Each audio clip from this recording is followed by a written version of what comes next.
Penguin Random House Audio presents The Whistleblower, a short story prequel to The Last Act by Brad Parks.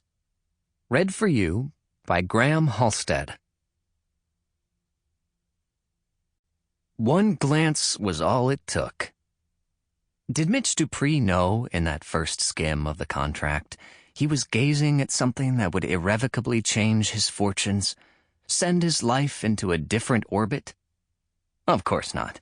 He was a bank compliance director, not an oracle. At that early stage, he just thought the whole thing was seriously screwed up. His predecessor, freshly retired, must have been asleep when he approved it, or dead above the shoulders. Either that, or he had knowingly committed professional malpractice serious enough to get him tossed in jail. No one with even a rudimentary understanding of U.S. banking laws could have okayed this Mexico thing. Or maybe Mitch was missing something. Yes, that had to be it. This was only his second day on the job. Once he dug a little deeper, got a few more answers, it would all make sense. So he bookmarked the matter, setting it aside for when he could give it his full focus. He was still trying to get the lay of the land. And there was a lot of land to cover. The Latin American division at Union South Bank stretched from the Mexican border to the tip of Chile, from the Rio Grande to the Strait of Magellan.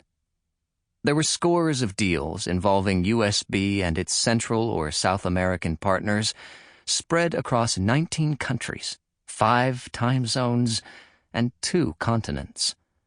Mitch, as compliance director, really a one-man compliance department, was responsible for all of it. In some ways, this felt like the job he had been working toward his whole life. A dream job, is what he told his wife, Natalie. He had double-majored in Spanish and international relations at Georgia Tech, cut his teeth for a few years in Coca-Cola's South American operation, then earned an MBA in finance and accounting from Emory, always with an eye on global banking. Coming out of B school, he hooked on with USB's compliance division, but on the domestic side. He worked his way up for a decade, keeping his Spanish sharp by chatting with restaurant workers and day laborers. When the opportunity finally came open to oversee compliance for Latin America, he leapt at it. It took him a few weeks to return to the thing in Mexico, which he had come to think of as the Mexican conundrum, like it was a drink with too much tequila, or a bacterial disease. By that point, he had come to understand his predecessor, Roger, had been considered old school, which in this case was a euphemism for incompetent. The guy seemed to believe not in the letter or spirit of the law, but in some antebellum code of honor whereby a gentleman didn't pry too deeply into another gentleman's affairs. Which was fine, if it was the 1810s. Since this was the 2010s, and the regulatory environment had become a smidge more demanding, Mitch needed more answers. It just made no sense. USB had established a relationship with a consortium of Mexican casas de cambio, currency exchange houses, that allowed anyone with a wad of cash, be it pesos or greenbacks, to walk in and make a deposit that, for a small transaction fee, would be routed to an account at USB. No automatic reporting of transactions above $10,000. No inquiries as to the source of the funds. No ID required beyond a sloppy signature on a deposit slip. It was a clear violation of the U.S. Bank Secrecy Act. Practically an invitation to a criminal enterprise, like, say, a Mexican drug cartel, to launder money. Because when that cash landed in an account at USB, it was instantly transformed from wrinkled and wrong to fresh and clean. You could do anything with it. Once he was sure he hadn't misunderstood what was going on, Mitch took his concerns to Thad Reiner, the vice president who directed the Latin American division, the man who hired Mitch. Reiner at first looked at him blankly like, Yeah, and what's the problem?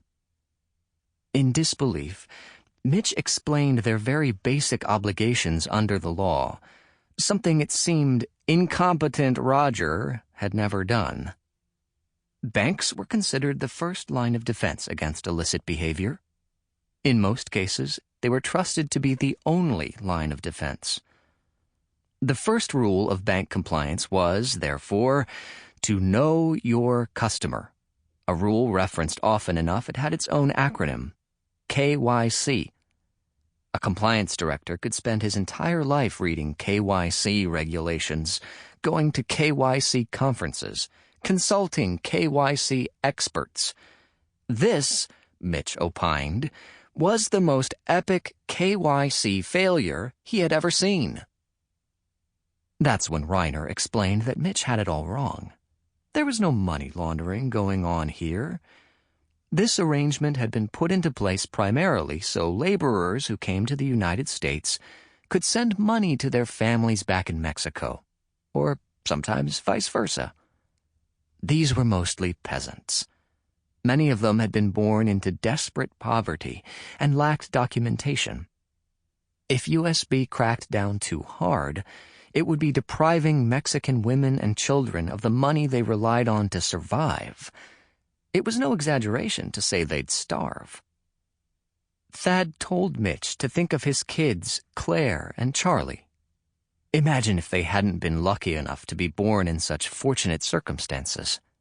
Imagine if Mitch had been forced to go to another country to make a living. How would he feel if some assholes in a glass tower took food out of his kids' mouths? Besides, it was up to the Casas de Cambio, the CDCs as they referred to them in-house, to know the customers. This was an arm's-length relationship, and the arm was long enough to absolve USB of getting too finicky with the paperwork. If the CDCs were comfortable with these transactions, that was good enough. Where USB was concerned, the CDC, not the person making the deposit, was the customer. Thad said USB had run the thing past federal regulators, and they had given it their blessing. Still, Mitch was insistent. Regulatory opinions were notoriously fickle. The current regime in Washington could easily be replaced by one following different mandates, and suddenly the regulators would decide USB couldn't outsource its legal obligations. Mitch's recommendation as compliance director was unambiguous. Either clean this up or shut it down. Thad thanked him for that opinion, then explained that the CDC transactions had totaled nearly $100 billion the previous year. USB took in anywhere from 1 to 1.5% of that in fees, and it was almost entirely profit. Most of the overhead, all those locations, employee salaries, and lights that needed to be kept on, was borne by the CDCs. It was like having free branches all over Mexico. This was the single most lucrative arrangement in the Latin American division's portfolio.